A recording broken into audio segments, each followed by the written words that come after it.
Nagbabalik ang PTV Sports ngayon kasama natin live dito sa studio ang 33rd Southeast Asian Games gold medalist na si Chino C. Tantontian. Good morning, Chino, and welcome to the show. Magandang umaga po sa inyo. Una, congratulations sa iyong gold medal performance sa katatapos sa 33rd Southeast Asian Games. Now, Chino, you have grown so much when it comes to sports. Pero sa tingin mo, ano yung naging evolution ng game mo mula sambo, wrestling, at ngayon nga nasa judo ka na? Kasi since I was doing this martial arts thing for a long time, siguro since I was 8 years old, and tinuro naman nung father ko sa akin yung adaptability, and lahat naman ng sport na napasukan ko from sambo, yun yung feeling ko na nag-peak yung performance ko, na nagbunga lahat nung tinuro niya na techniques, na nag-ipon-ipon na rin yung experience ko. So from 2019, nakuha ko yung gold medal ng sambo. Syempre masarap sa pakiramdam, tayo yung host. Tapos na-lay off ako ng Vietnam SEA Games kasi walang sambo. And I ventured to another sport noong 2023 for wrestling naman. So at that time, nakuha ko yung silver during the Cambodia SEA Games. And ngayong 25, yun yung, tingin ko, isa sa mga proudest moment ko so far. Nakuha ko yung gold medal ng SEA Games Judo. So, leading up to the 2028 and hoping to qualify for the 28th LA Olympics. For sure, mapapanood natin yan. Ang dami talaga niyang sport. At kahit saan siya pumunta, nagme-medal, nagpo-podium si Chino. Now, you've represented the country sa iba't ibang sport. Ano yung mga ginawa mong lifestyle adjustments just to make sure na nasa peak performance ka? Of course, always naka-set yung priorities ko into developing my body, na always nasa top condition, lalong-lalo na pag sunod-sunod yung mga laro. Siyempre pag off-season, may mga rest naman, and prioritize ko rin yung ibang like academics and siyempre personal life ko. Pero pag in-season, siyempre dapat gising na umaga, training 2-3 times a day. Kailangan kong kumain ng maayos. So, less birthday parties, less gimmick with friends. Sayang. I-invite ka sana ni Dan. Oo nga, sa birthday ni Sir Audrey. Pero alam mo, Chino, sabi mo kanina, you started when you were 8 pa lang. Paano ka na-introduce sa sports na to? And syempre ngayon, 6'1 ka, you're so tall, pwede ka sa basketball. So was this really your first sports, or ito ba talaga yung gusto mo? Nung 8 years old actually, sobrang liit ko. Oh. So, nung mga grade 9 or 10, siguro mga 16 or 17, doon na ako nagkaroon ng growth spurt. So, nung start talaga, ayaw ni mama maglaro ako ng martial arts. Kasi nga, sobrang payat ko, maliit daw. And ayun nga, so naturuan kami ni Papa. And eventually, lumaki naman ako unti-unti. So, ngayon nga, feeling ko na umpisan ko from my kids division hanggang ngayon na nalaro ko lahat ng categories. Kasi before then, nahanap ko yung sweet spot ng weight category ko. Naglaro ako hanggang sa over 100, so the open weight. So, I think ang best mo is the under 100. Under 100, yes. Pero maganda yun, no? At least try niya, nasubukan niya yung iba't ibang category. And from there, tinignan niya kung saan mas okay yung magiging performance niya, kung saan magiging peak yung performance niya. Napag-usapan naman natin yung golden performance sa katatapos sa 33rd Southeast Asian Games. Sa kalaban mo si Gede Sotama ng Indonesia via Ippon. This is the highest score in judo. Paano mo binasa yung game plan niya at ano yung ginawa mong adjustments habang tumatakbo yung bout? Actually, nakalaro ko na siya nung Oceania tournament. So, the month before ng SEA Games, may tournament ako na sinalihan sa Australia. in which I got silver. Nakalaro ko siya for my first match dun. So, alam ko na medyo mahina yung grappling game niya. So, looking forward dun sa laro namin. After ko lumusot dun sa semis, which I think was my hardest match for the day. Kasi nung finals, nakaset talaga yung strategy ko na ito talaga yung gagawin ko. Ganito talaga kailangan manalo for my finals match. In-expect mo ba na makakaipon ka? Yes, I think. Nung nag-ipon ka ba, naramdaman mo na lumabas lahat ng mga natutunan mo doon sa Japan training camp, I believe? Yes. Prior to that, nag-Japan ka. At ano yung paghahanda na ginawa mo leading to the Southeast Asian Games? After nung Australia, ginawa ko yun parang tune-up game. Kasi yun yung unang senior category ko playing for judo.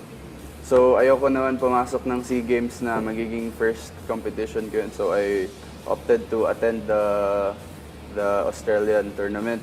And nag-training ako sa Japan for 3 weeks before SEA Games. And ayun nga, na-apply ko naman since mga bata pa ako na techniques. Tapos parang naipon na lang siya. Tapos na-apply ko naman siya during the finals match. At ang kagandahan doon, partner, may advantage na siya kasi nga mas maaga siyang nag-start and may mga experience na siya with different sport. Pero gusto ko lang malaman, ano ba yung preparation na ginawa mo before yung SEA Games? At ano ba sa tingin mo yung pinagkaiba ng SEA Games ngayon sa mga nagdaang SEA Games? Tingin ko yung ngayon more on my mental preparation kasi yung pressure talaga kasi hindi lang yung SEA Games ang nilook forward ko. Ang SEA Games lang parang way of proving na kaya ko talaga to, kaya ko makisabay sa mga international caliber na kalaban.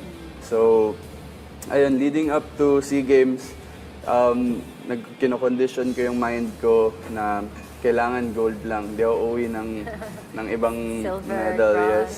Yes. Kailangan ko mag-gold. Kasi alam ko, in the future competitions, kailangan ko rin mag-perform, which I will be trying to do. And syempre, kailangan ko i-level up yung game ko kasi aiming to qualify for the 2028 Olympics. So, yun yung naging inspiration ko and motivation. Buo talaga yung loob ni Chino na mag-gold dito sa SEA Games. So, ang pinakamagandang na-witness ko during your match was after the game, talaga na mga una mong nilapitan is si Sir Paulo, your dad. And talagang nag-hug kayo. At nabanggit mo, malaking role ang ginampanan ng dad mo at ng team mo sa lakas mo. Can you expound on that?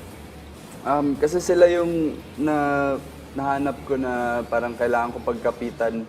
At saka during the time na lahat ng bottled up emotions ko na kinip ko kasi para composed ako during the competition. Parang bigla lang siyang lumabas lahat, sumabog. So, kailangan kong maghanap ng si Papa yung nahanap ko.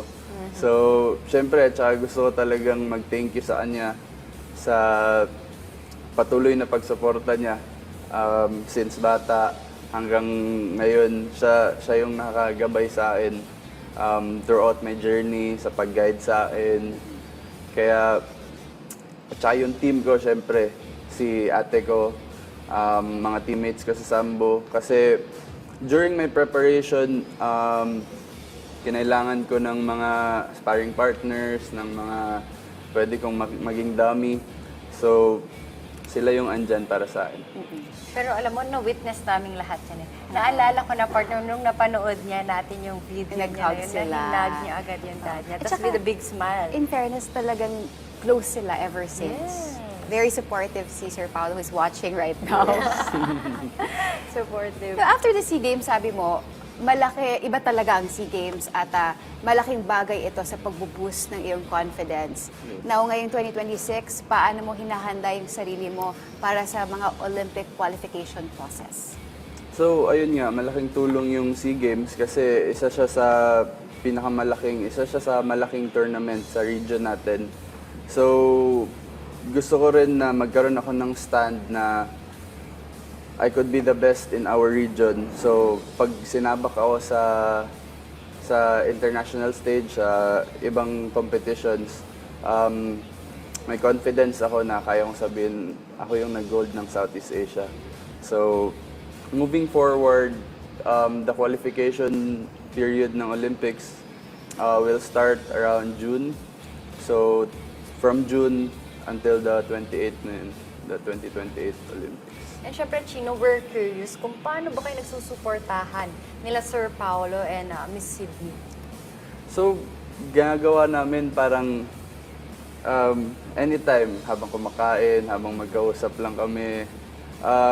Minsan masisingit lang namin bigla yung usapan ng judo, usapan ng sambo, kung paano maglaro, kung paano yung mindset coming into competitions, kung siguro paano mag-approach in against a certain style ng kalaban. So mga ganun na mga usapan. May mga tips. Smiling Yes. face itong si Chino, ano? Talagang all the way nagsasmile siya. At nafe-feel namin yung love ng family niyo dahil suportahan kayo. Now, si Chino, isa sa mga nakatanggap ng Olympic Solidarity Scholarship mula sa International Olympic Committee. Paano ito naka-epekto sa'yo in terms of yung training mo, yung travel plans mo, at preparation for your Olympic dream? Siyempre, isang malaking honor na makatanggap ng Olympic Solidarity galing sa Philippine Olympic Committee. Ito yung isa sa mga makakatulong sa akin para in my journey to the LA 2028. So, ayun siya, may allowance for the athletes and may parang budget to be spent para sa trainings and competitions. So, and I think ilan lang kami na nabigyan ng honor ng scholarship ng IOC. Yes, piliya lang yan eh. Parang 9, no? If I'm not mistaken. Yes, I think. 9 or 20. Parang tumaas ngayon, pero pinipili kasi nila yan sa mga athletes na talagang malaki yung potential to be able to, na magiging magandang kampanya sa Olympics. And speaking of which, for you, how does it feel to represent the country, Philippines? Isa yun sa inspiration ka talaga always na mapatugtog yung Philippine National Anthem. Yes, at saka maiangat. Kasi iba sa pakiramdam na ikaw yung nasa tuktok against mga opponents na alam mo nag-training rin at saka gusto rin i-represent ng maigi yung country nila. Yun yung isa sa mga inspiration ko para maipanalo at saka mailagpas yung mga struggles. Yun. Oh, speaking of struggles, ano ba yung struggles na Siguro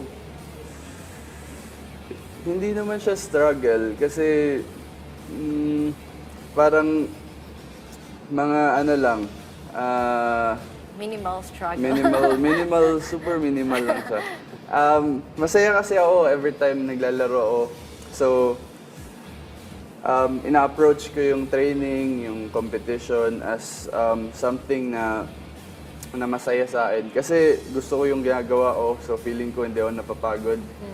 So, pag may time na parang napapagod ako, siguro kailangan ko magpahinga. So, nagpapahinga naman ako. Binibigyan ko yung sarili ko ng time para maka-reset. So, every time na pagbalik ko naman, kasi I think pag hindi buo yung loob mo, pumapasok ka, medyo prone to injuries and parang baka ma-overtrain or ma-fatigue. So, parang ganun. isa ka ngayon sa may pinakamataas na world ranking sa judo at kaka-silver mo nga lang dito sa Oceania Judo Open.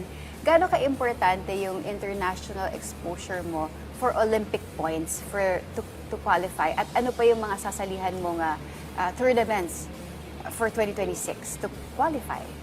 So, yung qualification, as I said, is will start on June 2026 pa. Okay. So, yung nakuha kong points from the Australian tournament, isa yun sa mga nag-boost sa akin to be ranked 74 from being unranked. Kasi nga, first competition ko siya. So, pero recently I checked, nasa rank 82 na ako. So, kasi makakapag-compete ka lang sa World Championships if pasok ka sa top 100.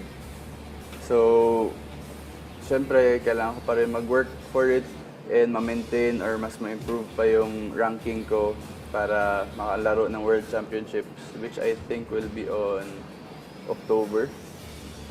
So as of now, pasok si Chino sa World Championships. But kailangan ma-maintain yung ranking or mas ma-improve pa eh. Yes po. Tuloy-tuloy talaga yung mga atleta natin. Unstoppable. Non-stop din talaga. Like sabi niya nga kanina, after nung SEA Games niya, nagpahinga lang dahil holidays and then nag-training ka na sa Vietnam. Yes. And then kakauwi mo lang. Like Opo. last week or this week. So, yung Vietnam trip namin, gusto ko lang parang ma-kickstart yung taon ko for training. At saka, syempre, I want to be training with the best. And Vietnam is one of the best countries for judo in Southeast Asia. So, siguro around next month ulit, may training abroad ulit ako. Kasi important din sa amin yung magkaroon ka ng madaming training partners at saka ma-expose ka sa iba-ibang training style, iba-ibang style ng mga kalaro. Kasi like the European, the Asians, and tayong Southeast Asian, may iba-ibang style of playing. So, I think totoo yan eh. I feel like kapag nandito ka lang kasi sa Pilipinas, same style, same people to compete with. So pag you go abroad, kumbaga, yung guards mo mas mataas eh. Mas focus ka sa laban eh. At then, syempre, ang iba rin kapag ka nag-training ka abroad. Di ba? Yung experience na makukuha mo din doon at makikilala mo. Pero alam mo, Chino, for the past few days, tinatanong namin yung mga atleta na katulad mo, na nag-gold medal din, kung ano ba yung sport na anong parang tawag na yun? For example, yung kay Ernie Gawilan, yung swimming completes him. Oo. So, Ikaw, yung judo. ano yung ginagawa ng judo for you? para sa akin, yun yung peace ko. So every time may problem ako or bothered ako, pero every time naman pag pumapasok ako, kahit may iniisip ako, lahat yun nawawala. Well played, judo. Yes. So parang yun yung escape ko from reality. So which is a good thing for me since I'm pursuing greater heights and I'm trying to be better. So feeling ko magandang siya sa akin, escape. Ganda na, escape. Tsaka peace. From the busy life of yung ni Chino, yun yung kanyang peace. Oo. Doon niya nakukuha yung kanyang peace of mind. Samantala, Chino, can you invite our viewers to support you or kung may gusto kang batiin at i-shout out, this is your floor. Ayun nga, so gusto ko magpasalamat kay Lord sa pagbigay niya sa akin ng magandang pangangatawan sa mga sana tuloy-tuloy hanggang sa umabot ng 2028 LA Olympics. And syempre maraming salamat po sa inyo sa pag-imbita sa amin, di ba? Much. And again, congratulations. Yes, Thank you for thank you po. gracing our show.